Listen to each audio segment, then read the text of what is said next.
Hello and welcome to crack JKSSB. आज का जो हमारा टॉपिक है वो रहेगा जम्मू कश्मीर की इकनॉमी से रिलेटेड।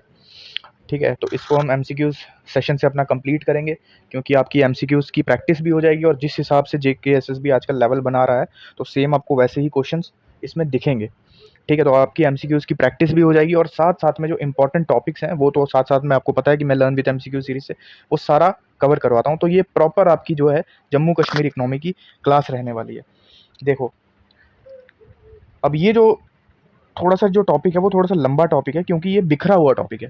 ठीक है, अब पता नहीं होता स्टूडेंट को कि ये पढ़ना कहाँ से, क्योंकि ये एक पर्टिकुलर कोई सिंगल सोर्स नहीं है जम्मू कश्मीर की इकनॉमी का पढ़ने के लिए, ना कोई बुक है। ठीक है, लेकिन मैं चीज़ें समेट के लाया हूँ और इंपॉर्टेंट चीज़ें लाया हूँ। पहले मैं आपको एक चीज़ क्लियर कर देता हूँ यहाँ पे। देखो, ये पार्ट 1 है जिसमें हम पढ़ेंगे जम्मू कश्मीर की जो रीजनल इकनॉमी जिसे हम कह सकते हैं।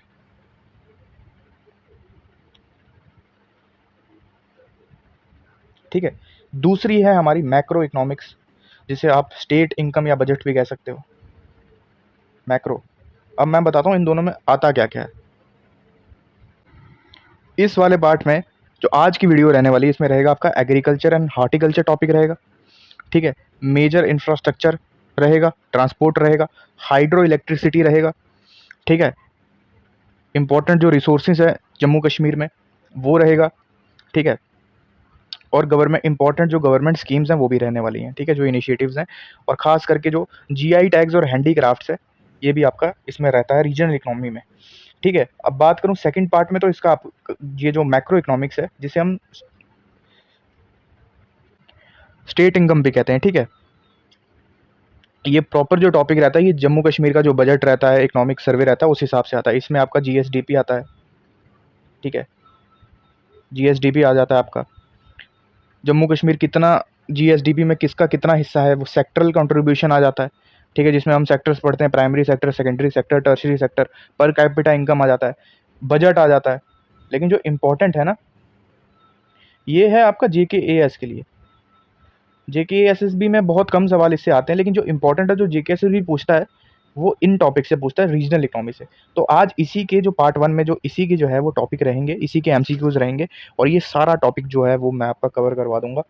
ठीक है, चाहे एग्रीकल्चर हो, हार्टिकल्चर हो, ठीक है, इंफ्रास्ट्रक्चर हो, जीआई टैग्स वगैरह हो।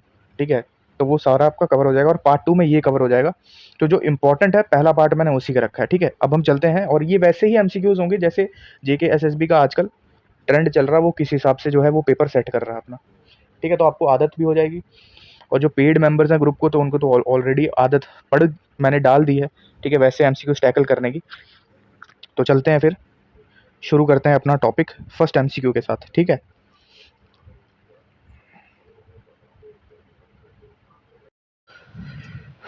तो चलो फिर शुरुआत करते हैं पहले एमसीक्यू से। और पहले हम एमसीक्यू नहीं पढ़ेंगे, पहले एमसीक्यू को हम टैकल नहीं करेंगे, पहले हम एमसीक्यू का पूरा जो टॉपिक है उसका एनालिसिस करेंगे, उसको पूरा डिकोड करेंगे। फिर इस टॉपिक से जितने भी एमसीक्यूज निकलेंगे आप उसको सॉल्व कर सकते हो। ठीक है, पहले हम पढ़ेंगे अपना पर्पल रेवोल्यूशन है क्या, पूरी चीज़ किसने लाया, इसमें है क्या। ठीक है, इसका नाम पर्पल रेवोल्यूशन क्यों है, लेवेंडर क्या होता है, वो किस लिए इस्तेमाल होता है। ठीक है, सारी चीज़ें हम जानेंगे। बस आप नोटबुक पे अपनी हेडिंग डाल लो, purple revolution in Jammu and Kashmir. ठीक है, तो हेडिंग डाल ली होगी आपने। ठीक है, लेवेंडर रेवोल्यूशन जिसे हम पर्पल रेवोल्यूशन भी कहते हैं। ठीक है, अब राइटिंग में मत जाना, लेकिन जो चीज़ें मैं बोल रहा हूँ वो ज़रूर अपनी नोटबुक पे लिखना। ठीक है, पर्पल रेवोल्यूशन। देखो, पर्पल रेवोल्यूशन सबसे पहले हमें पता होना चाहिए कि लॉन्च कब हुआ। तो ये हुआ था 2016 में। ठीक है, 2016 में इसको लॉन्च कौन करती है, कौन सी मिनिस्ट्री लॉन्च करती है, तो वो इंपॉर्टेंट होता है। इसको मिनिस्ट्री जो लॉन्च करती है वो है union ministry of science and technology. यहाँ पे मैं शॉर्ट में लिख लेता हूँ, union ministry of science and technology. ठीक है, तो union ministry of science and technology से लॉन्च करती है। लेकिन इसका इनिशिएटिव क्या होता है, देखो, अब जो पर्पल रेवोल्यूशन है ना, इसका जो सीधा कनेक्शन है वो है लेवेंडर के साथ। लेवेंडर,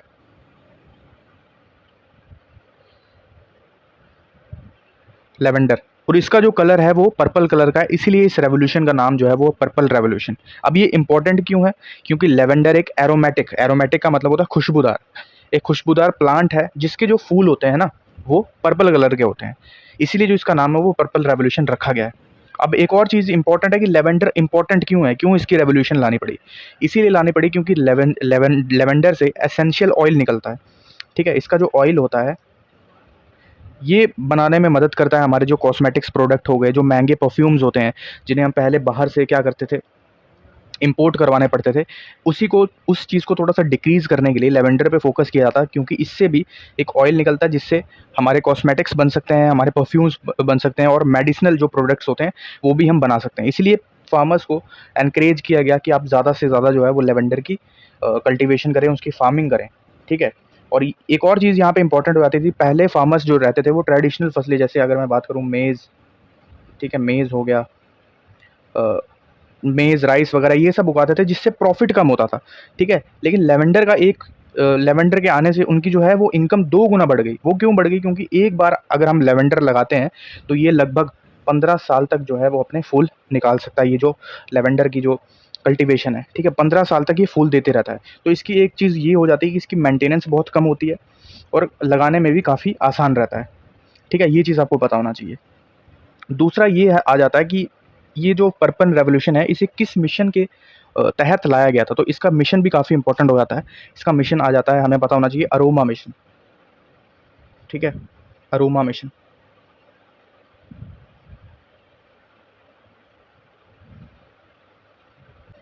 अब ये जो अगर रेवोल्यूशन की अगर मैं बात करूँ, ठीक है? तो ये रेवोल्यूशन अपने आप शुरू नहीं होता, इसके पीछे एक प्रॉपर सेंट्रल गवर्नमेंट का इनिशिएटिव था और इसी इनिशिएटिव का नाम था अरोमा मिशन, ठीक है? और इस मिशन का जो प्राइमरी गोल इंडिया में ये था कि जैसे एरोमेटिक जो प्लांट्स हो गए, जिसमें से लेवेंडर एक वन ऑफ द एग्जांपल है, उसकी खेती को प्रमोट करना है, ठीक है? उसकी एग्रीकल्चर को बढ़ावा देना है, ताकि हमें बाहर के देशों से जो एक्सपेंसिव ऑयल्स हैं, उसका इम्पोर्ट कम करना पड़े, क्योंकि हमारी जो डिपेंडेंसी थी वो काफ़ी ज़्यादा बढ़ चुकी थी। हम बहुत ज़्यादा डिपेंडेंट थे बाहर के देशों से, जो इम्पोर्टेंट हमारे परफ्यूम्स होते हैं वो इम्पोर्ट करवाने के लिए, ठीक है? अब सेंट्रल गवर्नमेंट ने ये इनिशिएटिव लॉन्च किया, लेकिन इसको इम्प्लीमेंट किसने करवाया, इसको खेतों तक किसने पहुँचाया? तो खेतों तक पहुँचाने वाली जो हमारी हमें पता होगा वो काम था सीएसआईआर का। और सीएसआईआर की फुल फॉर्म इंपॉर्टेंट हो जाती है, इसकी फुल फॉर्म होती है council of scientific and industrial research, ठीक है? सीएसआईआर और आईआईएम, ट्रिपल आईएम, ठीक है? ट्रिपल आईएम की फुल फॉर्म हो जाती है Indian institute of integrative medicine. ये जम्मू में बेस्ड एक प्रोमिनेंट रिसर्च इंस्टीट्यूट है। तो हुआ क्या कि सीएसआईआर आईआईएम ने ही फार्मर्स को स्टार्ट में जो फ्री लेवेंडर्स हैं वो प्रोवाइड किए, ठीक है?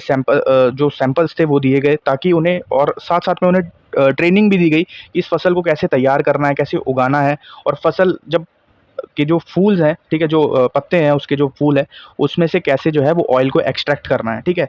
और जगह जगह पे डिस्टिलेशन यूनिट्स, जो आपका जो तेल निकालने की जो यूनिट्स होती हैं वो लगवाई गई, ठीक है? सीएसआई और आईआईएम ने। तो इम्प्लीमेंट करवाने वाला काम किसका था? सीएसआईआर का और आईआईएम का। इन्होंने ही फार्मर्स को अप्रोच किया और बताया कि उन्हें ट्रेनिंग दी कि कैसे आपको लेवेंडर लगाना है, ठीक है? क्या-क्या रिक्वायरमेंट है और कैसे इसके जो फूल हैं उसमें से कैसे ऑयल को एक्सट्रैक्ट करना है, ठीक है? तो ये आपको पता होना चाहिए। सीएसआईआर और ट्रिपल आईएम का जो काम था वो फार्मर्स को था, फार्मर्स पे इसका प्रोपोगेट करना, उनको फार्मर्स तक पहुंचाना का जो काम था वो था सीएसआईआर का और ट्रिपल आईएम का, ठीक है? और एक और चीज़ यहाँ पे काफ़ी ज़्यादा इंपॉर्टेंट हो जाती है कि जम्मू कश्मीर में वो कौन सा रीजन है जिसे इस मिशन का बर्थ प्लेस कहा जाता है, तो वो है भद्रवाह रीजन, डोडा का, ठीक है? वो है भद्रवाह रीजन, डोडा का, ठीक है? इसे birth place of purple revolution भी कहा जाता है, ठीक है? अब इसे बर्थ प्लेस क्यों कहा जाता है? क्योंकि अगर मैं बात करूं कि जो लेवेंडर की कल्टीवेशन की जो सक्सेस है सबसे ज़्यादा वो इसी रीजन में मिली थी, क्योंकि जो इसका ठंडा और टेम्परेट क्लाइमेट है वो लेवेंडर की खेती के लिए परफेक्ट था, ठीक है? और इसी सक्सेस को, क्योंकि ये रीजन काफ़ी ज़्यादा प्रोमिनेंट हो गया था लेवेंडर की कल्टीवेशन के लिए, और इसी चक्कर में जो है वो भद्रवाह में आपका लेवेंडर फेस्टिवल भी सेलिब्रेट किया जाता है। तो यही रीज़न है, ठीक है? पता होना चाहिए, लेवेंडर फेस्टिवल आपको पता होगा कि भद्रवाह में होता है। रीज़न यही है क्योंकि इसी रीजन में सबसे ज़्यादा जो है वो सक्सेस मिली थी, किसकी कल्टीवेशन की? तो लेवेंडर की कल्टीवेशन की। और मैंने आपको सारी चीज़ें इसमें से बता दी कि क्या-क्या है, ठीक है? कौन-सी नोडल एजेंसी है, किसने इसको प्रोपोगेट किया लोगों तक, कौन-सा मिशन है, ठीक है? कब लॉन्च किया, कौन-सी मिनिस्ट्री रिस्पॉन्सिबल है और कौन-सा एरिया जो है वहाँ पे स सक्सेस मिली थी, और लेवेंडर फेस्टिवल भी क्यों मनाया जाता है। तो सारी चीज़ें पूरा का पूरा क्रक्स में आपको मैंने बता दिया, ठीक है? और यही फ़ायदा होता है एमसीक्यू से पढ़ने का, क्योंकि प्रैक्टिस भी हो जाती है और साथ-साथ में टॉपिक भी कवर हो जाता है। अब थोड़ा-सा एक दिमाग में सेट करने वाली चीज़ें आपको बता देता हूँ। रेवोल्यूशन का नाम क्या है? Purple revolution. कौन सी क्रॉप से रिलेटेड है? तो लेवेंडर से रिलेटेड है। नोडल एजेंसी कौन सी है? तो CSIR और IIM। लेकिन बनाया किसने है? तो सेंट्रल, जो हमको पता होगा, लॉन्च किसने किया है?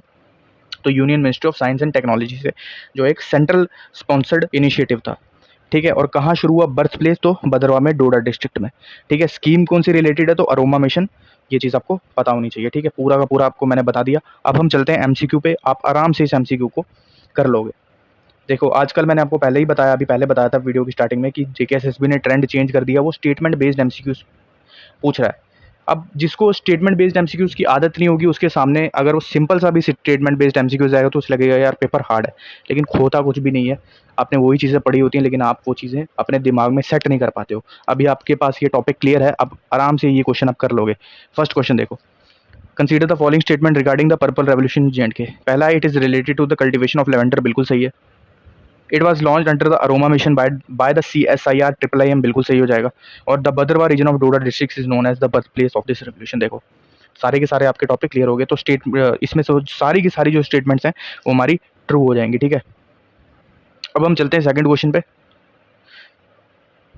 ठीक है, सेकंड क्वेश्चन है इंपॉर्टेंट डैम्स। सारे के सारे हाइड्रो इलेक्ट्रिक पावर प्रोजेक्ट्स आपको टिप्स पे याद होने चाहिए कि वो कौन सी रिवर पे हैं।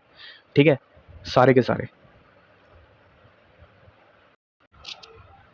जल्दी से पहले रिवाइज करते हैं कि चिनाब पे कौन कौन सा है। देखो, बगलिहार चिनाब पे है, बिल्कुल। ठीक है, सलाल आपका चिनाब पे है। ठीक है, दुलहस्ती आपका चिनाब पे है। कुछ गलती से अगर मैं गलत बोल दूं तो कमेंट में बता देना। दुलहस्ती आपका चिनाब पे है। राटल आपका चिनाब पे है, ये सब लिख भी लेना। ठीक है, किरू आपका चिनाब पे है। ठीक है, क्वार आपका चिनाब पे है। और कौन कौन सा चिनाब पे? चिनाब पे ये हो गया। फिर पाकुल डुल आपका पता होना चाहिए। पकल डुल, ये आपका मरुसुधार रिवर पे है, जो चिनाब की क्या है, एक ट्रिब्यूटरी है। उरी एंड उरी टू आपका झेलम पे है। ठीक है, किशन गंगा कौन सा है आपका? किशन गंगा आपका झेलम रिवर पे है। किशन गंगा रिवर पे, किशन गंगा आपका किशन गंगा रिवर पे ही है, लेकिन वो झेलम की ट्रिब्यूटरी, तो सी जो है वो गलत हो जाएगा। ठीक है, और अगर मैं सेवा, याद रखना, सेवा डैम जो है वो रवि की, सेवा रिवर पे है, जो रिवर रवि की जो है ट्रिब्यूटरी है। और उज जो है वो उज मल्टीपर्पज जो है वो उज रिवर पे है, जो रवि की एक ट्रिब्यूटरी, ये आपको पता होना चाहिए। ठीक है, तो इंपॉर्टेंट मैंने आपको बता दिए। ठीक है, और कौन कौन से डिस्ट्रिक्ट्स में है ये भी याद रखना। जम्मू कश्मीर की इकोनॉमी का काफ़ी ज़्यादा इंपॉर्टेंट पार्ट है आपका ये डैम्स। तो इसमें जो नॉन करेक्टली मैच्ड है वो आपका हो जाएगा किशन गंगा रिवर। किशन गंगा किस पे है? किशन गंगा जो डैम है वो आपका किशन गंगा रिवर पे है, जो झीलम की ट्रिब्यूटरी है। ठीक है, क्वेश्चन थर्ड पे चलते हैं। Match the mineral resources with their primary location in Jammu and Kashmir. और मैच द फॉलोइंग, अब JKSSB का फेवरेट बन गया, वो क्वेश्चन पूछ रहा है मैच द फॉलोइंग पे। ठीक है, तो उसकी भी आदत आपको डलनी चाहिए। और एक और चीज़ की स्लॉट्स काफ़ी कम बचे हैं डेल्टा ग्रुप के।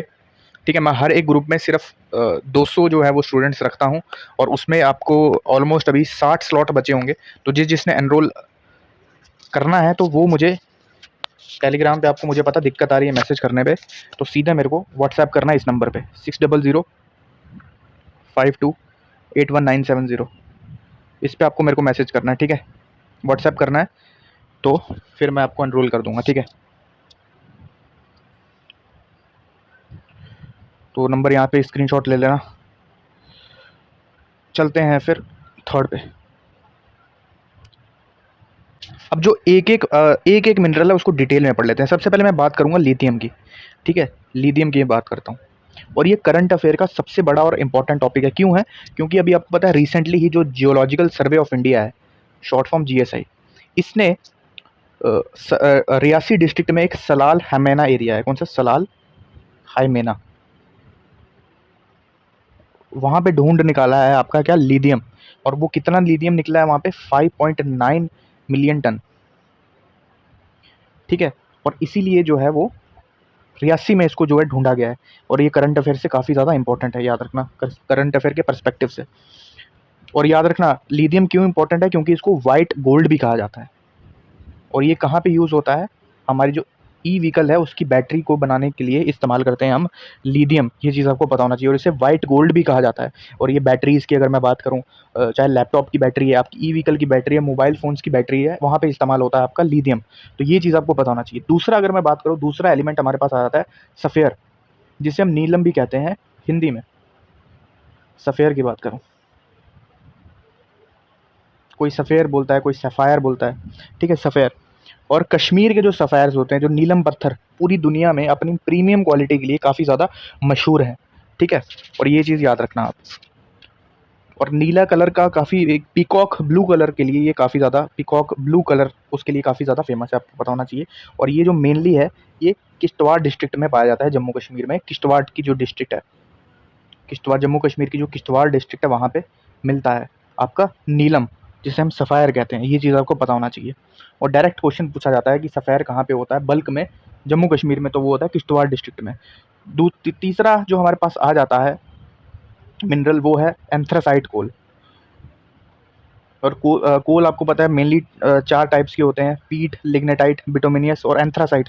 लेकिन जम्मू कश्मीर में जो एंथ्रासाइट कोल है, इसके बारे में आपको पता होना चाहिए। एंथ्रासाइट कोल ये आपको मिलेगा कालाकोट, जो कहाँ पे है, रजौरी में। ये जो मैं फैक्ट्स लिखा रहा हूँ, आप अपने नोट में, अपने जो नोट्स हैं वहाँ पे एक एग्ज़ाम फैक्ट हेडलाइन डाल के ज़रूर लिख लेना। कालाकोट रजौरी में ये मिलते हैं, और ये चीज़ आपको याद रखना। और इसी के अंदर जो एंथ्रासाइट कोल होता है, इसके अंदर कार्बन कंटेंट जो होता है वो सबसे ज़्यादा होता है, 80 टू 95% जो होता है इसके अंदर कार्बन कंटेंट होता है। ये चीज़ आपको पता होना चाहिए। और इंडिया में एंथ्रासाइट कोल बहुत कम जगह पे मिलता है, और जम्मू कश्मीर में प्राइमरीली जो लोकेशन है इसकी, वो आपकी रजौरी डिस्ट्रिक्ट है। और स्पेसिफिकली कहाँ पे है, तो कालाकोट एरिया में। ये चीज़ आपको पता होना चाहिए, ठीक है। और चौथा जो हमारे पास आ जाता है मिनरल, वो है हमारा आ जाता है जिप्सम। और जिप्सम आपको पता है क्या है, एक सल्फेट मिनरल है जो सीमेंट को बनाने के लिए इस्तेमाल किया जाता है, सीमेंट में। और जो पीओपी, जिसे हम प्लास्टर ऑफ पेरिस भी कहते हैं, वो बनाने के लिए इस्तेमाल किया जाता है। इसका फॉर्मूला याद रख लेना, पीओपी का क्या होता है, ठीक है। और एक और चीज़, जम्मू कश्मीर में जिप्सम के अच्छे रिजर्व्स हैं। अगर खासकर मैं कश्मीर वैली की बात करूँ, तो बारामूला डिस्ट्रिक्ट में ये बल्क में मिलता है। और ये चीज़ आपको पता होना चाहिए। और कहीं कहीं ये रामबन में, डोडा में भी मिलता है, लेकिन क्वेश्चन के अकॉर्डिंगली अगर मैं जाऊँ तो बल्क में जो है वो बारामूला में मिलता है जिप्सम जो है, ठीक है। अब इसको आप मैच कर लेंगे तो इसका जो आंसर हो जाएगा वो ए हो जाएगा, ठीक है।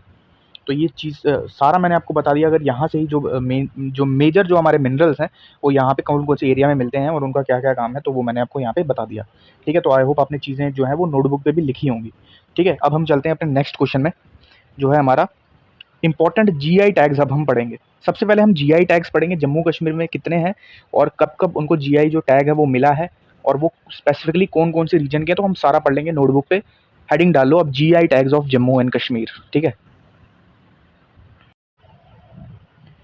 सबसे पहले पता होना चाहिए जीआई टैग होता क्या है, ठीक है। जीआई की फुल फॉर्म होती है ज्योग्राफिकल इंडिकेशन। ये एक ऐसा लीगल सर्टिफिकेट टैग होता है जो किसी प्रोडक्ट को उसकी स्पेसिफिक ज्योग्राफिकल लोकेशन, जहाँ पे वो उगता है या बनता है, के बेसिस पर दिया जाता है, ठीक है। और क्यों दिया जाता है, ताकि ये प्रोडक्ट कोई और कॉपी ना कर सके, और इसकी जो नकल है, कॉपी है, वो रोकी जा सके, ठीक है। जिसकी वजह से जो ओरिजिनल, जिसने ये प्रोडक्ट को उगाया है या बनाया है, उस पे कोई मतलब कोई कॉपी ना कर सके उस चीज़ को, ठीक है। तो इसीलिए जीआई टैग दिया जाता है और मशहूर चीज़ों को दिया जाता है। अब हम बात कर लेते हैं कि जम्मू कश्मीर में अभी तक किन किन चीज़ों को जीआई टैग्स मिल चुका है, और अभी 2025-26 के अकॉर्डिंग कितने प्रोडक्ट्स को जीआई टैग मिल चुका है। अभी अगर रिसेंट डेटा की मैं बात करूँ, तो जम्मू कश्मीर में टोटल 18 प्रोडक्ट्स को जीआई टैग मिल चुका है। अब हम बात कर लेते हैं कि किस किस को मिल चुका है, हम सारी मिक्स कैटेगरी की बात कर लेंगे। सबसे पहले हमें पता होना चाहिए कि एक एक करके बात करेंगे, ठीक है, किस किस को मिला, ये सारी आप अपनी नोटबुक पे लिखेंगे। पहला जो है वो हमारा है कश्मीरी सैफरॉन।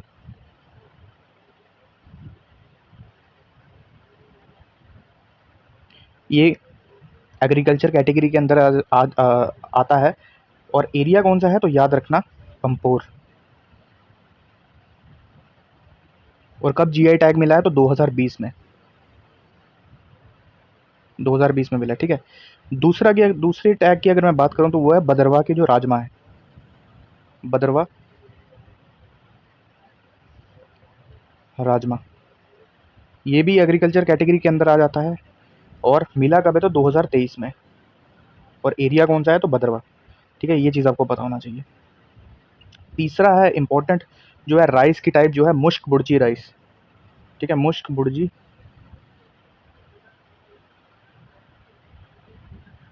और ये मिला है एग्रीकल्चर कैटेगरी में। ठीक है, अनंतनाग में 2023। अनंतनाग और बीरवा बुड़गाम में जगह है वो, उसको भी मिला है, लेकिन आपको अनंतनाग स्पेसिफिकली याद रखना है। ठीक है, चौथा है इम्पोर्टेंट रामबन की हनी, जिसे हम सुलई हनी कहते हैं।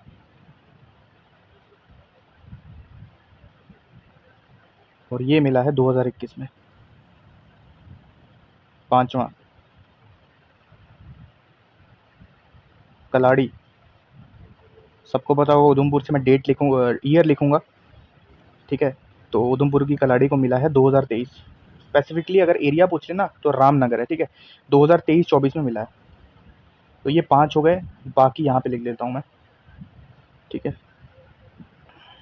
तो याद रखना जम्मू का जो बासमती राइस है ना, उसको भी जीआई टैग मिला हुआ है, जम्मू का जो बासमती राइस है, और वो भी आपको मिला हुआ है 2023-24 में। ठीक है, जम्मू रीजन का जो बासमती राइस है। और रामबन का अनारदाना, ये बहुत इंपॉर्टेंट टॉपिक्स हैं आपके जीआई वाले। ठीक है, ये जम्मू कश्मीर की इकोनॉमिक्स से ही इसके सवाल बनते हैं। रामबन का जो अनारदाना है, इसको जो मिला है, इसको भी मिला है 2023-24 में जीआई टैग मिला है।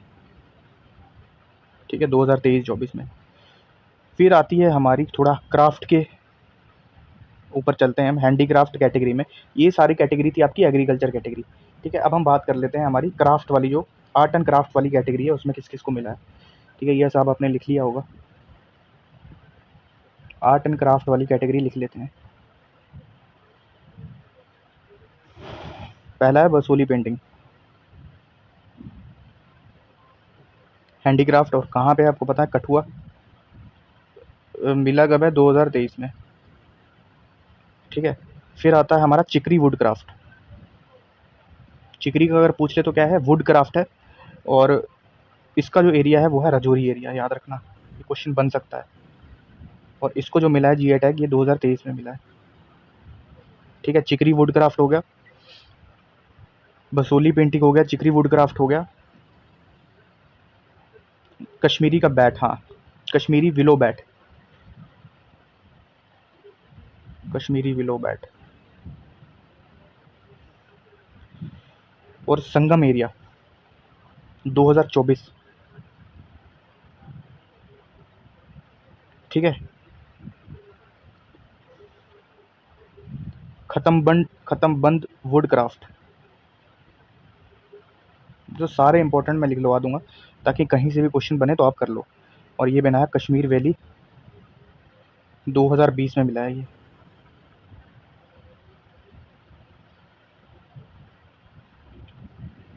ठीक है, पेपियर माचे,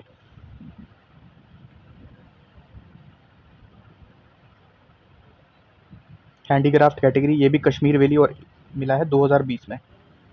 ठीक है, walnut would crafting, walnut would crafting 2020 में। ठीक है, तो ये जितने भी इंपॉर्टेंट थे, पहले मैंने एग्रीकल्चर वाले बताए, और ये और भी हैं 2-3। ठीक है, तो वो इंपॉर्टेंट नहीं है। ये जो आर्ट एंड क्राफ्ट कैटेगरी है कि मैंने आपको बता दी है। ठीक है, अब बताओ क्वेश्चन 4 का आंसर, तो सबको पता ही होगा। ठीक है, एरिया भी बता दिया, ईयर भी बता दिया, और जीआई टैग किस किस को मिला है, कौन कौन से प्रोडक्ट को, ये भी बता दिया। तो बसोली पेंटिंग क्या जाएगा इसका, कठुआ। ठीक है, और सांबा, सांबा के लिए एक चीज़ याद रखना कि इसे हब ऑफ कैलिको पेंटिंग कहा जाता है। ठीक है, हब ऑफ कैलिको पेंटिंग। ठीक है, ये चीज़ याद रखना सांबा के लिए। और अभी इसको जीआई टैग नहीं मिला, ये चीज़ याद रखना, बस बातें चल रही हैं इसको जीआई टैग मिलने की, तो मिल जाएगा फ्यूचर में, लेकिन अभी जो है फिलहाल इसको जीआई टैग नहीं मिला, ये चीज़ याद रखना। ठीक है, 4 क्वेश्चन हो गए, अब चलते हैं 5th क्वेश्चन पे। क्वेश्चन ध्यान से पढ़ो। Identify the incorrect statement regarding the saffron cultivation in Jammu and Kashmir. Saffron cultivation में आपको क्या क्या पढ़ना है कि कौन सी सॉइल पे सैफरॉन उगती है, इसका लोकल इसको क्या कहा जाता है कश्मीरी में, साइंटिफिक नेम क्या है, क्रॉकस सैटिवस है, जीआई टैग कब मिला 2020 में, कितनी टाइप्स हैं मेजर आपको पता है। अब याद रखना यार, कई लोग जो है ना वो कंफ्यूज होते हैं गुच्ची में, जो एक मशरूम की भी टाइप है और आपकी सैफरॉन की भी टाइप है, लेकिन ये इतनी ज़्यादा इंपॉर्टेंट टाइप नहीं है जो कश्मीरी जो टाइप्स हैं उसके अगर हम कंपैरिजन करें तो। लेकिन गुच्ची जो सैफरॉन है ये उगती है किश्तवाड़ रीजन में, ये कश्मीरी सैफरॉन नहीं है, ठीक है। अभी मैं बात करूंगा सैफरॉन जो टाइप्स हैं कश्मीर में उसके भी, कौन सी मिट्टी पे सैफरॉन उगती है वो भी हम बात करेंगे, तो सारा कुछ हम डिस्कस करेंगे। ये क्लास इसीलिए है ताकि आपके सारे कंसेप्ट जो हैं वो क्लियर हो जाएं, आपको रटने की ज़रूरत ना पड़े। रट्टा ही एक मेन कारण होता है कि आपका कम्पिटिटिव एग्जाम नहीं निकलता। ये एकेडमिक्स नहीं है जिसमें आप कुछ भी लिख के आ जाओगे तो एग्जामिनर आपको नंबर दे देता है कि चल कुछ लिखा नंबर दे देता हूँ। इधर आपको दिमाग लगाना पड़ता है, ठीक है। तो चलते हैं, अब थोड़ा सा डिकोड करते हैं saffron cultivation in Jammu and Kashmir. तो हेडिंग डाल लो अब, सैफरन कल्टीवेशन इन J&K, ठीक है।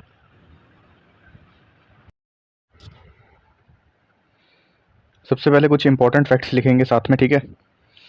लोकल नेम कि कश्मीर में लोकली क्या कहा जाता है सैफरॉन को, ठीक है। सबसे पहले ज़ाफ़रान,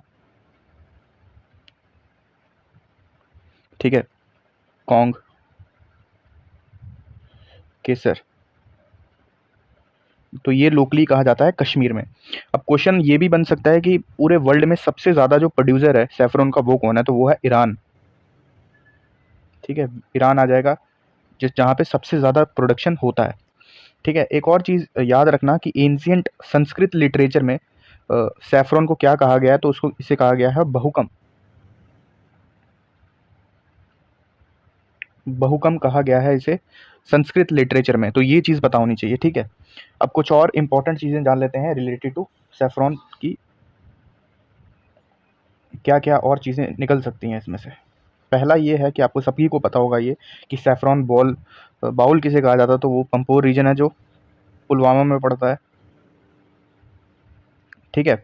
ये चीज़ आप, बाकी जो मेजर डिस्ट्रिक्ट्स हैं वहाँ पे भी सैफरॉन उगती है, बुड़गाम हो गया, किश्तवाड़ हो गया, श्रीनगर में भी, ठीक है। तो ये आपको पता होना चाहिए। इंपॉर्टेंट ये भी होता है कि जो सैफरॉन है वो कौन सी सॉइल पे ग्रो करती है, तो कारेबा सॉइल, ठीक है। और कारेबा सॉइल क्या है, बेसिकली ये लैकेस्ट्रियन डिपॉजिट है। लैकेस्ट्रियन का मतलब होता है लेक के जो डिपॉजिट्स हैं, लेक डिपॉजिट्स, ठीक है। ये मिट्टी जो होती है वेल ड्रेन्ड होती है और इसके अंदर जो कैल्शियम की क्वांटिटी होती है वो काफ़ी ज़्यादा होती है, ठीक है। ये चीज़ आपको पता होना चाहिए। और साइंटिफिक नेम सबको पता होगा क्या है, क्रॉकस सैटिवस,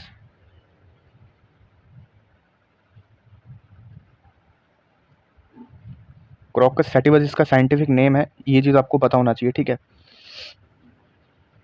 अब टाइप्स की बात कर लेते हैं कि कौन कौन से टाइप्स हैं। देखो, जो प्रीमियम क्वालिटी के जो टाइप्स हैं ना वो मैं आपको बता देता हूँ। एक है मोंगरा, जो ग्रेड 1 कैटेगरी में आता है, ये सब नहीं लिखना अपने ग्रेड 1, ठीक है। ये JK AS वाले अगर चाहें तो वो कर सकते हैं। मोंगरा आ जाता है ग्रेड 1 जो प्रीमियम होता है, सबसे टॉप क्वालिटी और एक्सपेंसिव यही रहता है, ठीक है। ये चीज़ बताना चाहिए। ग्रेड 2 में आता है लच्छा सैफरॉन, ये ग्रेड 2 में आ जाता है, ठीक है। फिर ग्रेड 3 में रखते हैं हम जर्दा को, जर्दा को रखा जाता है ग्रेड 3 में, ठीक है। ये जो है ये टॉप क्वालिटी के हैं, प्रीमियम क्वालिटी की, ये टॉप 3। अब अगर मैं बात करूँ जो अलग से हैं जिनकी इतनी खासियत नहीं है, वो है हमारा एक चूरा, गुच्ची। और गुच्ची की जो कल्टीवेशन होती है वो मैक्सिमम होती है किश्तवाड़ रीजन में, ठीक है, किश्तवाड़ में। ये चीज़ बस आपको पता होना चाहिए। और क्वेश्चन जी केसेस में वॉलनट के टाइप्स आया था, तो अगर उसने पूछना होगा अपना सैफरॉन का, तो ये इसमें भी पूछ सकता है। तो ये टाइप्स आपको याद रखने हैं, मोंगरा, लच्छा, जर्दा, ये 3 प्रीमियम क्वालिटी के हैं और 2 जो ऐसे ऑर्डिनरी क्वालिटी के हैं वो चूरा और गुच्ची। और गुच्ची स्पेसिफिकली उगता है किश्तवाड़ रीजन में, ठीक है। तो ये पता होना चाहिए। और गुच्ची जो होता है ये लच्छा का ही एक टाइप हो जाता है, ठीक है। और एक और चीज़, GI टैग सबको पता होना चाहिए, 2020 में मिला है, ठीक है। ज्योग्राफिकल इंडिकेशन टैग जो है वो 2020 में मिला है, ये हर चीज़ आपको पता होना चाहिए, ठीक है।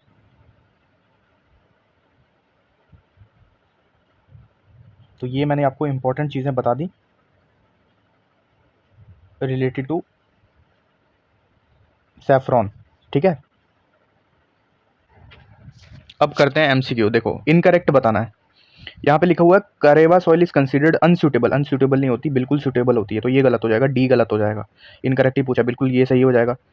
जीआई टैग भी मिला हुआ है। और मोगरा टाइप, ये भी याद रखना कि मोगरा की जो टाइप होती है वो सिर्फ उसमें सिर्फ रेड स्टिग्मास होते हैं, ठीक है। तिलियां जो होती हैं उसकी वो लाल कलर की होती हैं, ठीक है, फूल जो होते हैं उसके। तो ये हो गया फिफ्थ क्वेश्चन हो गया। चलते हैं सिक्स्थ पे, ठीक है। ये जो इंपॉर्टेंट मैंने चीज़ें बताई हैं अपनी नोटबुक पे ज़रूर लिखना। सिक्स्थ पे चलते हैं। डैम्स और टनल भी काफ़ी इंपॉर्टेंट हो जाते हैं अगर अपने जम्मू कश्मीर की इकनॉमी अगर आप पढ़ रहे हो तो, ठीक है। Which organisation is responsible for the construction of the Zojila tunnel intended to provide all weather connectivity between Srinagar and Leh. तो किस ऑर्गेनाइजेशन ने बनाया है जोजिला टनल, ये बताना है।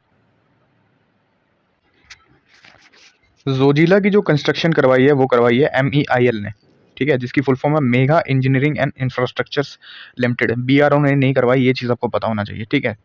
फुल फॉर्म भी याद रखना, आपको पता होना चाहिए कि जोजिला जो टनल है बहुत ही क्रूशियल इंफ्रास्ट्रक्चर है जम्मू कश्मीर के लिए, ठीक है। लेंथ इंपॉर्टेंट हो जाती है कि इसकी लेंथ कितनी है, तो लेंथ आपको पता होना चाहिए जोजिला की, ठीक है। इतनी 14.15 किलोमीटर इसकी लेंथ है। अब कुछ और इंपॉर्टेंट टनल्स हैं जिनकी बात कर लेते हैं। जेड मोर टनल, ठीक है, लेंथ है 6.5 और ये टनल गगनगीर को सोनमार्ग से कनेक्ट करता है, ये पता होना चाहिए, ठीक है। और जेड मोड टनल का नेम जेड मोड इसीलिए है क्योंकि इसकी जो शेप है ना वो बिल्कुल जेड है, ठीक है, जेड टाइप की इसकी शेप है, इसीलिए इसका नाम जो है वो जेड मोड टनल है। एक और चीज़ मैं बताऊं आपको, अगली जो टनल है हमारे पास वो है चनैनी नशरी टनल, जिसे अब हम कहते हैं डॉक्टर श्यामा प्रसाद मुखर्जी टनल, ठीक है। मैं यहाँ पे शॉर्ट में लिख देता हूँ, डॉक्टर श्यामा प्रसाद मुखर्जी टनल। आप पूरी फुल फॉर्म लिखेंगे अपनी नोटबुक पे। इसकी जो लेंथ है ये है 9.28 किलोमीटर और ये इंडिया की सबसे लंबी हाईवे टनल है, ये पता होना चाहिए। और ये है NH 44 पे, ठीक है। और ये उधमपुर डिस्ट्रिक्ट को रामबन डिस्ट्रिक्ट से कनेक्ट करती है, ये भी पता होना चाहिए। उधमपुर को रामबन के साथ कनेक्ट करती है और इसी की वजह से जम्मू और श्रीनगर के बीच का जो ट्रैवल डिस्टेंस है वो लगभग 30 किलोमीटर जो है वो लेस हो गया, ठीक है। इसको कॉमनली पत्नी टॉप टनल भी कहते हैं, तो ये भी आप याद रख लेना। फिर चलते हैं हम नेक्स्ट टनल पे जो है हमारी Banihal Qazigund tunnel. Banihal Qazigund road tunnel, इसकी जो लेंथ है वो है 8.45 किलोमीटर। लेंथ इसीलिए याद करनी है, अगर उसे स्टेटमेंट बेस्ड MCQ बनाना होगा तो वन ऑफ द स्टेटमेंट में आपको या तो सही लेंथ बताएगा या तो गलत, वो फिर आपको अपनी कॉमन सेंस से उसे ठीक करना है, ठीक है। बनिहाल काजीकुंड रोड टनल, इसकी जो है वो 8.45 लेंथ है किलोमीटर, ठीक है। फिर एक और की बात अगर मैं बात कर लूँ तो हाँ, Pir Panjal railway tunnel, Pir Panjal railway tunnel, इसकी जो लेंथ है 11.215 किलोमीटर है, ठीक है। ये और ये इंडिया की सबसे लंबी रेलवे टनल है, इंडिया की सबसे लंबी जो है वो रेलवे टनल है, ये रेलवे टनल है, ठीक है, ये पता होना चाहिए। और ये पार्ट है USBRL का, आपको पता होगा, उधमपुर श्रीनगर बारामूला लिंक प्रोजेक्ट का ये हिस्सा है, ठीक है, ये आपको पता होना चाहिए। और ये जो है ये काजीकुंड को बनिहाल से कनेक्ट करती है, पीर पंजाल रेलवे टनल, ठीक है। कुछ इंपॉर्टेंट टनल्स के बारे में मैंने आपको बता दिया। अब हम चलते हैं सेवन्थ क्वेश्चन पे। सेवन्थ क्वेश्चन है related two important schemes of Jammu and Kashmir. तो जितनी भी इंपॉर्टेंट स्कीम्स हैं वो हॉट टॉपिक हो जाता है जम्मू कश्मीर की इकोनॉमी का, ठीक है। और जितने भी डेल्टा ग्रुप के मेंबर्स हैं, तुम्हें मैंने जो पहली शीट दी थी जम्मू कश्मीर इकोनॉमी की प्रैक्टिस शीट, वो इसी रिलेटेड थी, स्कीम्स के रिलेटेड। तो उसमें जो MCQs हैं और उनका जो डिटेल्ड एक्सप्लेनेशन है वो ध्यान से पढ़ लेना, ठीक है। जितनी भी इंपॉर्टेंट स्कीम्स थी उसमें सब कवर है वो, ठीक है। तो तेजस्विनी स्कीम भी उसमें शायद कवर होगी, अगर नहीं होगी तो यहाँ से पढ़ लेना, ठीक है। पहले देख लो और आंसर बताओ इसका क्या होगा, फिर हम डिटेल में पढ़ते हैं तेजस्विनी स्कीम क्या है। तो ये जो स्कीम है ये है यंग वुमेन्स को एनकरेज करने के लिए, ताकि वो अपना अपना बिजनेस, अपना स्टार्टअप लॉन्च कर सके, जिसे हम एंटरप्रेन्योरशिप भी कहते हैं, ठीक है। तो उनको प्रमोट करने के लिए, उनको एनकरेज करने के लिए, ठीक है। तो जम्मू कश्मीर गवर्नमेंट ने ये तेजस्विनी स्कीम जो है वो लॉन्च की थी, ठीक है, ये पता होना चाहिए। और इसकी जो नोडल एजेंसी है ये इनिशिएटिव मिशन यूथ, ठीक है, मिशन यूथ करके जम्मू कश्मीर का एक अम्ब्रेला प्रोग्राम है, उसने उसके अंडर जो है इस स्कीम को इम्प्लीमेंट किया गया था। तो याद रखना, नोडल एजेंसी पूछे तो मिशन यूथ, ठीक है, इनिशिएटिव था मिशन यूथ। और जम्मू कश्मीर गवर्नमेंट ने इसे लॉन्च किया था, ये पता होना चाहिए। एज पूछ ले तो 18 से 35 तक इसमें जो वुमेन है उसकी एज रखी गई है, ठीक है। तो क्या आंसर हो जाएगा इसका? Promoting entrepreneurship among young women, तो बी इसका सही आंसर हो जाएगा। इंपॉर्टेंट स्कीम्स पढ़ लेना, ठीक है। मैं यहाँ पे कुछ स्कीम्स लिख देता हूँ।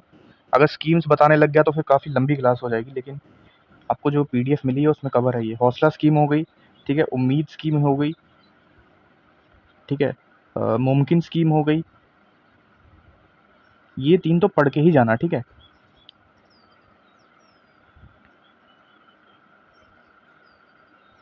चलते हैं नेक्स्ट क्वेश्चन पे।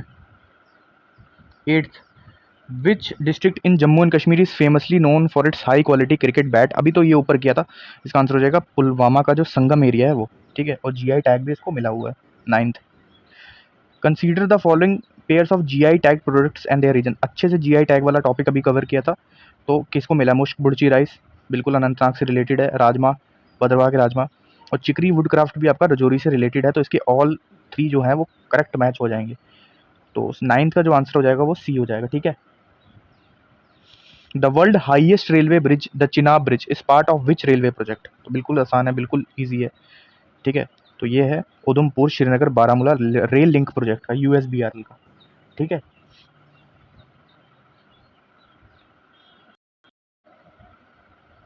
अब अपने नोटबुक पे हेडिंग डाल लो यूएसबीआरएल प्रोजेक्ट, क्योंकि ये बहुत इंपॉर्टेंट टॉपिक है और यहाँ से जो है वो सवाल आ सकता है। काफ़ी सारे सवाल जो है निकल सकते हैं। तो हम ये पूरा का पूरा टॉपिक ही कवर कर लेते हैं, ठीक है। फुल फॉर्म तो सभी को पता होगी, Udhampur Srinagar Baramulla rail link project. Total length इसकी कितनी है? तो टोटल लेंथ है, आपको पता होना चाहिए, 272 किलोमीटर टोटल लेंथ है स्पेसिफिकली यूएसबीआरएल प्रोजेक्ट की। लेकिन जो रेलवे लाइन है ना, जम्मू से बारामूला की जो रेलवे लाइन है, जो रेलवे रूट है, उसका टोटल जो डिस्टेंस है वो है 324 किलोमीटर। लेकिन स्पेसिफिकली अगर आपको यूएसबीआरएल का पूछे तो वो 272 है, ये चीज़ याद होना चाहिए। और एक और चीज़ की, इसका मेन ऑब्जेक्टिव क्या है, इसको लाया क्यों गया? तो इसको इसीलिए लाया गया ताकि हम कश्मीर को बाकी जो रेस्ट ऑफ द इंडिया है उसके साथ कनेक्ट कर सकें, अच्छे से जो है वो कनेक्ट हो जाए, ठीक है, कोई दिक्कत ना आए किसी को। ऑल वेदर हर साल चलने वाला ये रूट बनाया गया है। और टाइमलाइन कब है? सबसे पहले आपको ये चीज़ पता होनी चाहिए कि इसको सैंक्शन कब किया गया था, ठीक है। प्रोजेक्ट को सैंक्शन कब किया गया था? तो किया गया था 1994 से 1995 के बीच में इसे ऑफिशियली सैंक्शन किया गया था। और एक और चीज़ है कि इसको नेशनल प्रोजेक्ट का स्टेटस कब मिला, ये भी इंपॉर्टेंट हो जाता है कि नेशनल प्रोजेक्ट का इसको स्टेटस कब मिला, नेशनल प्रोजेक्ट का। तो वो मिलता है इसे 2002 में, ठीक है। गवर्नमेंट ऑफ इंडिया ने इसे नेशनल प्रोजेक्ट जो है वो डिक्लेयर किया। फिर अगर मैं बात करूं कि ये फाइनल जो प्रोजेक्ट है 100% कंप्लीशन कब हुआ, तो वो हुआ 6 जून 2025 को, जब पीएम ने इसके ऑफिशियली जो है इसे इनाग्रेट किया था। 6 जून 2025 को जो है इसका आखिरी फेज कंप्लीट हो जाता है। आपको पता होगा वंदे भारत जाती है हवा को चीरती हुई, तो 6 जून 2025 को ये कंप्लीट हो जाता है। आपको ये चीज़ पता होना चाहिए। और इसको फाइनल कॉस्ट कितना है इसको बनने में, तो ये भी पता होना चाहिए, 43,780 करोड़ रुपए। तो इतना खर्चा आया इसको बनाने के लिए, ठीक है। अब इसके 4 फेजेज हैं, चारों फेजेज को हम कवर कर लेते हैं, क्योंकि जिस हिसाब का क्वेश्चन पेपर आपका जेके एसएसबी बना रहा है ना, और मैंने जो फॉरेस्ट गार्ड का पेपर देखा है, ठीक है भाई, वो सीएपीएफ लेवल का पेपर था। देखो मैं आपको एक चीज़ सिंपल बताता हूँ, अगर आपको वन लाइनर एमसीक्यूज लगाने की आदत है ना, तो आपके पास अगर पेपर आएगा स्टेटमेंट बेस्ड या मैच द फॉलोइंग, और वो उसमें बिल्कुल सिंपल सिंपल स्टेटमेंट भी होगी, तब भी आपको ये लगेगा नहीं यार ये तो पेपर टफ है, क्योंकि आपको वो एमसीक्यूज टैकल करने की आदत ही नहीं है। आपको आदत है बेकार के वन लाइनर्स प्रैक्टिस करने की, जो जब रियल में पेपर जाते हो वहाँ पे आ जाता है statement based question, match the following. तब जो सिंपल क्वेश्चन भी होते हैं ना, वही वन लाइनर्स को उठा के उसने स्टेटमेंट बेस्ड एमसीक्यू बनाए होते हैं, लेकिन आपको उस चीज़ की आदत नहीं होती। तो अडेप्ट करोगे जितना अपने आप को उस चीज़ में, जितने स्टेटमेंट बेस्ड एमसीक्यूज लगाओगे, जितने मैच द फॉलोइंग एमसीक्यूज लगाओगे, आपके लिए उतना ही ज़्यादा बेटर रहेगा, ठीक है। चलते हैं टॉपिक पे। 4 फेजेस के बारे में बात कर लेते हैं। पहला फेज़ है आपका फेज़ 1 जो है, ठीक है, ये है काजीगुंड से बारामूला। मैं शॉर्ट में लिखूंगा, आप पूरा लिखेंगे, काजीगुंड से बारामूला, ठीक है। ये फेज़ 1 है। फेज़ 2 है आपका बनिहाल से लेकर आपका काजीकुंड से ये बारामूला था, ठीक है, ये बारामूला था। फिर बनिहाल से है आपका काजीकुंड, ठीक है, फेज़ 2 है ये। फिर फेज़ 3 की अगर मैं बात करूँ तो ये है उधमपुर से कटरा का, उधमपुर से कटरा का। और फेज़ 4 है आपका कटरा से बनिहाल का। तो ये आपके 4 फेजेज़ मैंने आपको बताए, ठीक है। अगर क्वेश्चन आ जाए कि इन चारों फेजेज़ में से सबसे बड़ा वाला रूट कौन-सा है, तो ये है, ठीक है, फेज़ 1 है काजीकुंड से बारामूला का, जिसका जो टोटल लेंथ है वो है 118 किलोमीटर, ठीक है। अगर सबसे छोटा पूछ लेना तो वो है फेज़ 2, जिसकी है 18 किलोमीटर सिर्फ। तो ये चारों फेजेज़ मैंने आपको बताए, ठीक है।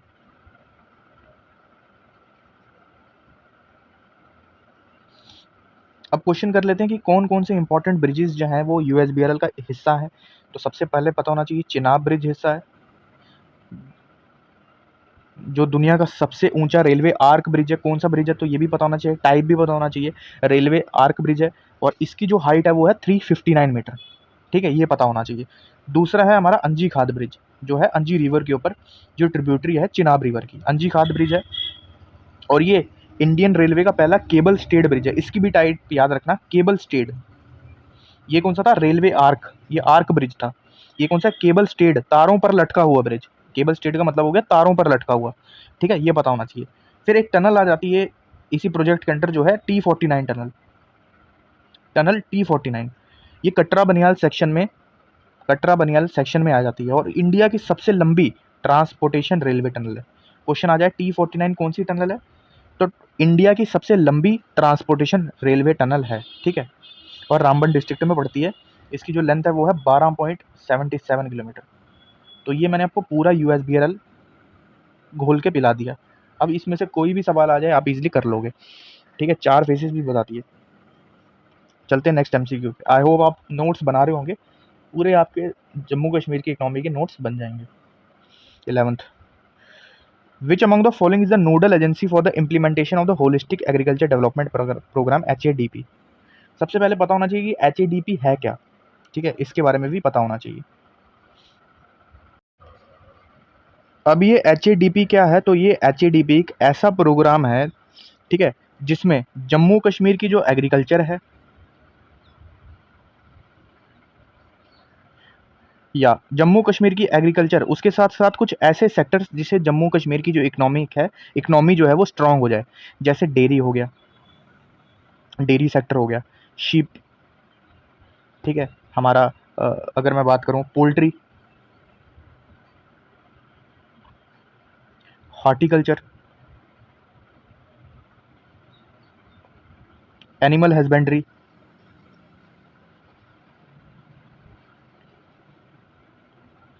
तो ये जम्मू कश्मीर गवर्नमेंट ने लॉन्च किया है ये प्रोग्राम, जिसके तहत आने वाले 5 सालों में इनको और ज़्यादा रिवाइव करना, इनको और ज़्यादा इन्हेंस करना, जिससे जम्मू कश्मीर की जो इकोनॉमी है वो और ज़्यादा स्ट्रांग हो जाए, मजबूत हो जाए, ठीक है। तो आने वाले 5 सालों में कम्प्लीटली रिवाइव कर देना और मॉडर्नाइज कर देना। और इसका जो टोटल बजट है ना वो है 5,013 करोड़, ठीक है, ये इसका टोटल बजट है, ये चीज़ आपको पता होना चाहिए, ठीक है। और इसको लॉन्च किसने किया है तो ये भी आपको पता होना चाहिए, इसको जो लॉन्च किया वो किया है एग्रीकल्चर प्रोडक्शन डिपार्टमेंट ने, नोडल एजेंसी है ये इसका, ये चीज़ आपको पता होना चाहिए, ठीक है। और क्वेश्चन आया ना, ये तो नोडल एजेंसी है लेकिन सपोर्ट किसने किया था इसको, तो ये किया था शेर कश्मीर यूनिवर्सिटी ने, ठीक है। जो शेर Kashmir university of agricultural sciences and technology है, जो आपको पता है एक जम्मू में भी है और एक श्रीनगर में भी है। तो सपोर्ट का काम था वो किसने किया था, स्कॉस्ट ने सपोर्ट किया था, ये चीज़ आपको पता होना चाहिए, ठीक है। और ये भी आपको पता होना चाहिए कि इस टॉपिक से एक और एमसीक्यू निकल सकता है, अगर पूछे कि इस पूरे प्रोग्राम के फ्रेमवर्क का जो एक हाई लेवल एपेक्स कमेटी थी, उसके हेड कौन थे, एपेक्स कमेटी के हेड कौन थे, तो डॉक्टर मंगला राय। मैं कोई भी चीज़ ऐसे नहीं छोड़ूंगा जहाँ से एमसीक्यू नहीं निकलेगा। तो चाहे आप बोर हो रहे हो तो 2x पे देखो, लेकिन मैं छोड़ूंगा कुछ नहीं, ठीक है। तो ये चीज़ मैंने आपको पूरी बता दी। अब चलते हैं नेक्स्ट एमसीक्यू पे। 12th, बहुत इंपॉर्टेंट क्वेश्चन है, जम्मू कश्मीर की जो इंडस्ट्रियल पॉलिसी है उससे रिलेटेड, पहले आप पढ़ो, फिर नहीं आता तो हम टॉपिक भी देखेंगे।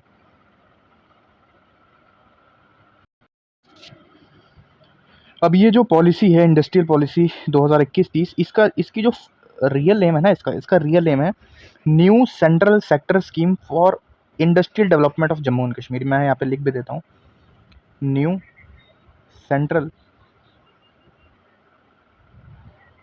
सेक्टर स्कीम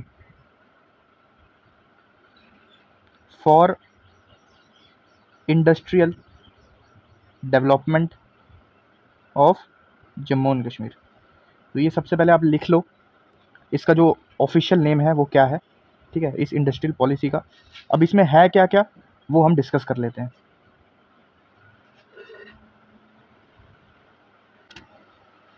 सबसे पहले बात करें इसकी ड्यूरेशन की, तो इसकी ड्यूरेशन है 1 अप्रैल 2021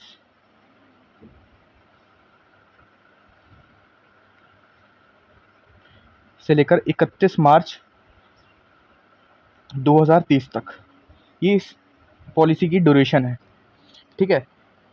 टोटल बजट की बात कर लेता हूँ कि इस मैसिव स्कीम के लिए सेंट्रल गवर्नमेंट ने कितना पैसा दिया है, कितना बजट दिया है, तो दिया है 28,400 करोड़ रुपए। इतना मेगा बजट दिया है, ठीक है। अब देखते हैं कि इसमें क्या क्या खासियत है इस स्कीम में, क्योंकि इतना बजट इसमें लगा है, तो देखते हैं है क्या। अब क्वेश्चन ये आता है कि इस पॉलिसी को लाने की ज़रूरत क्या है, इसका मेन एम क्या है, तो मैं आपको मेन एम बताता हूँ इसका कि मेन एम क्या है।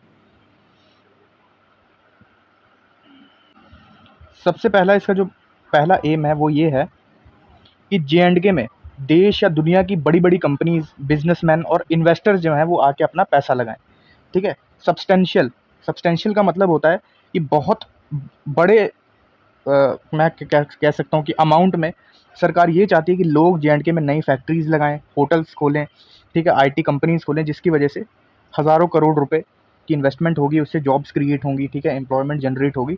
तो ये जो दो हैं, ये इसका मेन एम है, मतलब, ठीक है, ये आपको पता होना चाहिए। और अगर मैं कुछ इंपॉर्टेंट चीज़ों की बात करूँ, इसका एक एम्प्लॉयमेंट टारगेट जो है कि कितनी नौकरियां लगनी चाहिए, तो वो है 4.5 लाख।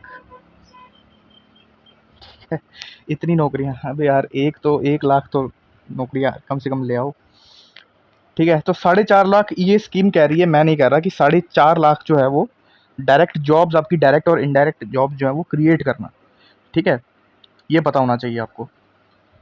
अब इसी स्कीम को इसने इम्प्लीमेंट करने के लिए क्या किया हुआ है, जम्मू कश्मीर को 2 जोन्स में डिवाइड कर दिया। अब पढ़ लो, क्योंकि क्या पता कहाँ से एमसीक्यू बन जाए। 2 जोन्स में डिवाइड करता है इस स्कीम को इम्प्लीमेंट करवाने के लिए। तो जोन ए में जो आएगा वो आएगा आपकी जो डेवलप्ड एरियाज़ हैं, ये वो इलाके हैं जहाँ पहले से थोड़ी इंडस्ट्रीज़ हैं, जम्मू हो गया, श्रीनगर साइड का हो गया, तो यहाँ सब्सिडी का जो परसेंटेज होता है वो थोड़ा कम होता है, ठीक है।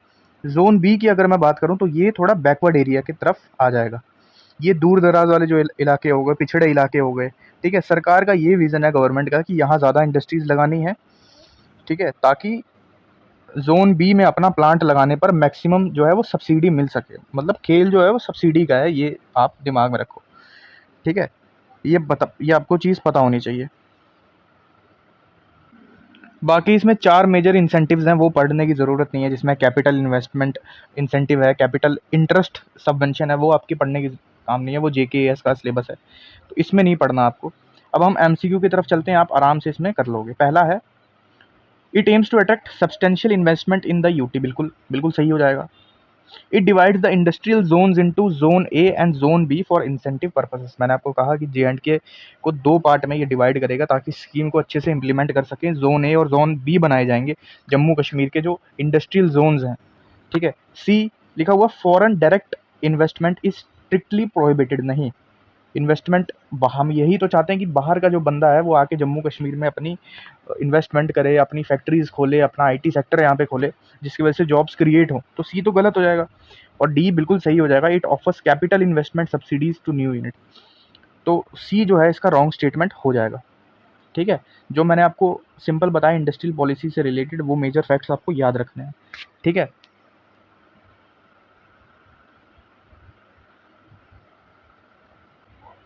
और सी इसीलिए भी गलत हो जाएगा क्योंकि आप, अगर आपने इंडस्ट्रियल पॉलिसी नहीं भी पढ़ी होती तो आपको इतना पता होगा कि जब 370 को हटाया गया था तो मेन जो एम था गवर्नमेंट का वो यही था कि बाहर की जो इंडस्ट्रीज़ हैं, दुबई की भी कुछ कंपनीज थी जिन्होंने आके श्रीनगर में अपना कुछ इन्वेस्टमेंट किया था।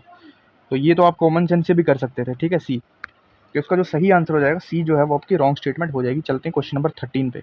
The Ratle hydro electric project is a run of river scheme being constructed on which river. तो कौन से रिवर पे है आपका Ratle hydro electric power project? तो मेजोरिटी ऑफ द स्टूडेंट्स को इसका आंसर पता होगा, चिनाब है। और कहाँ पे है? तो द्रबशाला। कहाँ पे है द्रबशाला? किश्तवाड़ में ये रैटल, ठीक है, ये पता होना चाहिए। 850 मेगावाट का है ये, ठीक है, ये पता होना चाहिए। अब कई लोग इस टर्म को देख के थोड़ा सा कंफ्यूज हो गए होंगे, तो मैं क्लियर कर देता हूँ। देखो, आपको पता होगा कि बिजली कैसे बनती है, ठीक है। या तो रिवर का जो पानी होता है हम किसी बड़े रिजर्वर में कलेक्ट करते हैं, फिर उसको छोड़ते हैं, जिससे पानी का फ्लो बहुत तेज़ होता है और टरबाइन आपकी घूमती है, जिसकी वजह से आपकी बिजली प्रोड्यूस होती है। लेकिन रन ऑफ रिवर में क्या होता है ना, रिजर्वर नहीं बनाते हम, पानी का फ्लो ही जाने देते हैं, वो इतना तेज़ होता है। और आपको पता होगा जो चिनाब रिवर है उसका फ्लो कितना तेज़ होता है। यही इसमें रिजर्वर बनाने की भी कोई ज़रूरत नहीं पड़ी। नेचुरली उसके पानी का फ्लो इतना था कि इसने खुद ही टरबाइन को इतने ज़ोर से घुमाया कि बिजली जो है वो आपकी जनरेट होगी। तो मतलब जो रिवर का नेचुरल फ्लो है, पानी का जो बहाव है, उसको इस्तेमाल करके टरबाइन घुमाई जाती है और आपकी जो इलेक्ट्रिसिटी है वो प्रोड्यूस होती है। तो इसी को बोलते हैं रन ऑफ रिवर स्कीम, ठीक है। तो आपका जो रैटल हाइड्रो इलेक्ट्रिक प्रोजेक्ट है वो आपका रन ऑफ रिवर स्कीम है, ये याद रखना, ठीक है। रन ऑफ रिवर स्कीम की जो मैं बात करूँ फंक्शनिंग है, उस पर काम करता है। 14, टूरिस्ट डेस्टिनेशन और उनका जो स्पेशल फीचर्स है वो आपको टिक करना है। अब क्वेश्चन ये आएगा कि यार जो जम्मू कश्मीर की इकोनॉमी में टूरिस्ट डेस्टिनेशन का क्या एमसीक्यू क्यों है? क्योंकि आपकी जम्मू कश्मीर की जो इकोनॉमी है वो चलती ही टूरिज्म से है, ठीक है। तो इसीलिए टूरिज्म का यहाँ पे एमसीक्यू है। बताओ 14 का आंसर। पहला है गुलमर्ग। गुलमर्ग आप सबको पता है, इसे मिडल ऑफ फ्लावर्स भी कहा जाता है और ये दुनिया का बेस्ट विंटर स्पोर्ट्स और स्काइंग डेस्टिनेशन में से एक है। ये आपको पता चाहिए, यहाँ पे विंटर स्पोर्ट्स भी होते हैं और यहाँ का जो गुलमर्ग गंडोला है वो भी काफ़ी ज़्यादा फेमस है। तो ए का क्या हो जाएगा? 2। पत्नी टॉप की अगर मैं बात करूँ तो आपको पता है हिल स्टेशन है उधमपुर में। पंपोर सैफरन कल्टीवेशन के लिए काफ़ी इंपॉर्टेंट है और मानसर क्या है? लेक टूरिज्म के लिए। ए इसका सही आंसर हो जाएगा, ठीक है। राइस बॉल ऑफ कश्मीर किसे कहा जाता है? 15 का बताना है।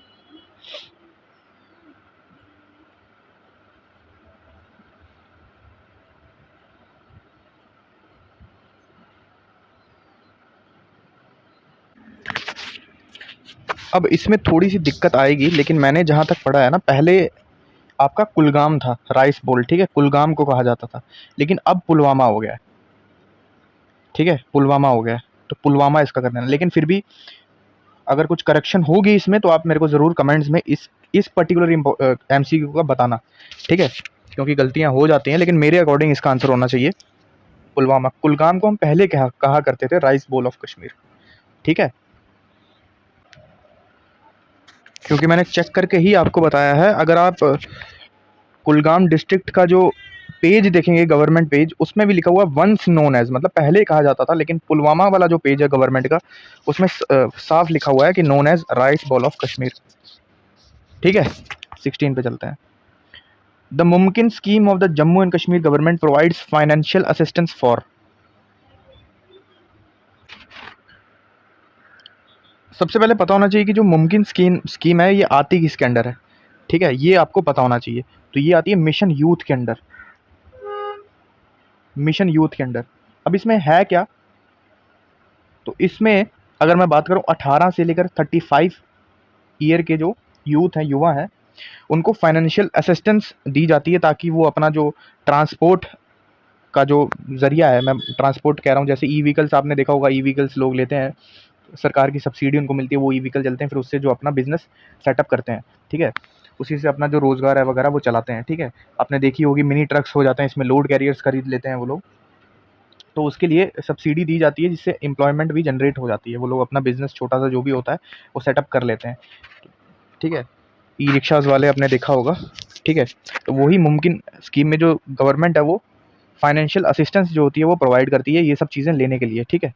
तो क्या हो जाएगा, purchasing small commercial vehicles for youth, ठीक है, बी इसका सही आंसर हो जाएगा। 17 पे चलते हैं। Consider the following statement about the Indira Gandhi memorial tulip garden. It is located in the foothills of the Zabarwan range, बिल्कुल सही है। It is recognised as Asia's largest tulip garden, बिल्कुल सही हो जाएगा। The tulip festival is held here annually in December, दिसंबर में नहीं होता ये, ठीक है, दिसंबर में नहीं होता, मार्च अप्रैल के महीने में होता है, ठीक है। और कहाँ पे लोकेशन, डल लेक के बिल्कुल किनारे और जबन रेंज के फुटहिल्स पैरों पे, ठीक है। तो फर्स्ट एंड सेकंड ओनली इसका सही आंसर हो जाएगा। चलते हैं 18 पे। The Anji Khad bridge recently seen in news is famous for, तो क्या आंसर हो जाएगा 18 का, बताओ। India's first cable stayed railway bridge, ठीक है। 19, which place in Jammu division is famous for the Chikri wood craft, अभी बताया था इसका, Rajouri. 20, identify the wrong statement regarding the apple industry in Jammu and Kashmir, apple industry का बताना है। J&K contributes to more than 70% of India's total apple production, बिल्कुल सही हो जाएगा। The high density population scheme promotes traditional tall tree varieties only, tall नहीं यहाँ पे आ जाएगा small tree varieties। ये गलत इसीलिए है क्योंकि जो हाई डेंसिटी पॉपुलेशन स्कीम है इसका मकसद ही ट्रेडिशनल जो लंबे पेड़ होते हैं उनकी जगह छोटे ड्वार्फ पेड़ लगाना। क्यों लगाना, क्योंकि छोटे पेड़ जो होते हैं वो जगह कम घेरते हैं, ठीक है, और जल्दी ही 2 या 3 साल में फ्रूट जो है वो देना शुरू कर देते हैं। उनकी जो यील्डिंग होती है, जो पैदावार होती है, ट्रेडिशनली पेड़ों से 3 से 4 गुना ज़्यादा होती है, ठीक है। ट्रेडिशनल पेड़ों से 3 से 4 गुना ज़्यादा होती है, ये आपको पता होना चाहिए। तो हाई डेंसिटी जो प्लांटेशन स्कीम है उसका यही है कि लंबे पेड़ों की जगह छोटे पेड़ लगाने हैं, क्योंकि वो जगह कम घेरते हैं और जल्दी जो है वो फ्रूट देना शुरू कर देते हैं। तो बी गलत हो जाएगा। और high density population plantation scheme अगर पूछ ले तो आपको ये भी याद रखना पड़ेगा कि है क्या। तो मैंने बता दिया कि एप्पल से रिलेटेड है और क्या है। सोपोर को बिल्कुल हम कहते हैं, और डिलीशियस भी एक टाइप हो जाती है। और इंपॉर्टेंट टाइप मैं आपको बता देता हूँ कौन कौन से हैं कश्मीरी एप्पल्स में। अम्बरी आ जाता है, ठीक है, फिर रेड डिलीशियस आ जाता है। अम्बरी आपको पता है इंडिजीनियस कश्मीर की लोकल टाइप है। फिर रेड डिलीशियस आ जाता है, गोल्डन डिलीशियस आ जाता है, ठीक है। महाराज जी, जिसे कुल्लू डिलीशियस बोलते हैं, महाराज जी, ठीक है, ये आपको पता होना चाहिए।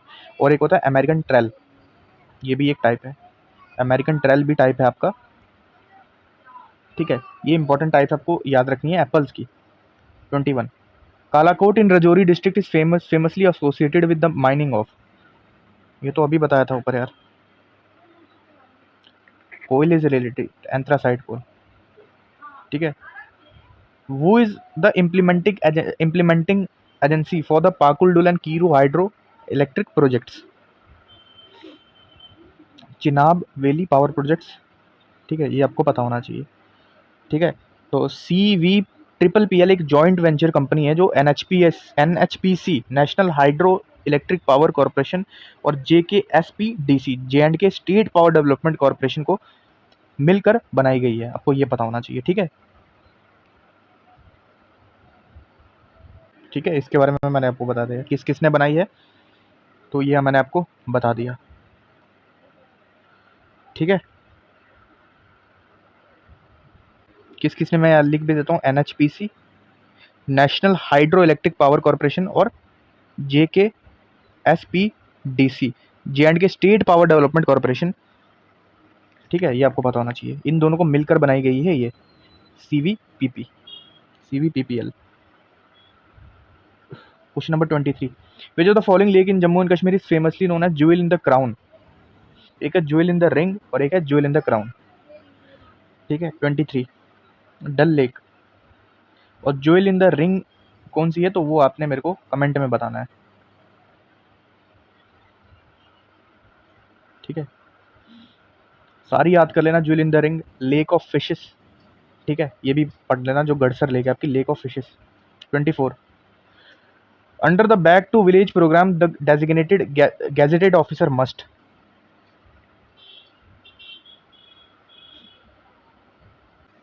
तो ये प्रोग्राम है क्या, बड़ा आपको अगर पता होगा तो बड़ा अच्छा एक प्रोग्राम है। सबसे पहले इसका आंसर सुन लो, B, stay for a specific period in the assigned panchayat to assess development needs. तो जम्मू एंड कश्मीर सरकार का एक फ्लैगशिप पब्लिक आउटरीच प्रोग्राम है। ये कौन सा है? Flagship public outreach programme. इसमें क्या होता है, जो टॉप गवर्नमेंट ऑफिसर्स होते हैं उनको, जो अपना एसी ऑफिसेज होता है उनको छोड़कर गाँव में 2 दिन और 1 रात बितानी होती है।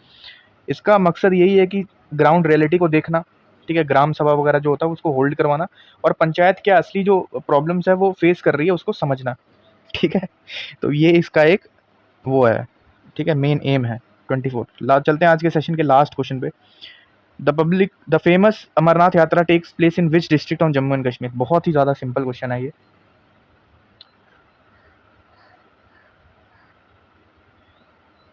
ठीक है, Ganderbal and Anantnag via Baltal and Pahalgam roots.